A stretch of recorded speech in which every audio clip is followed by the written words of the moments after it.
Manufacturers, are you digitizing or digitalising? What's the difference?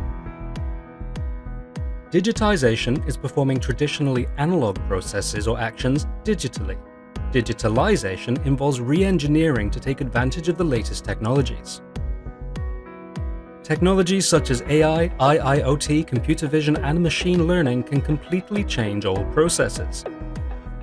To stay competitive, manufacturers must look at digitization as a stepping stone to digitalisation. Manufacturers who don't want to be left behind are adopting new technologies to improve efficiency and increase margins. A more digitalised approach results in better designed products and more cost-effective processes. Rather than a few changes here and there, digitalisation involves a complete change in how to do business. Check out our blog for more info or get in touch at hello@nightingalehq.ai.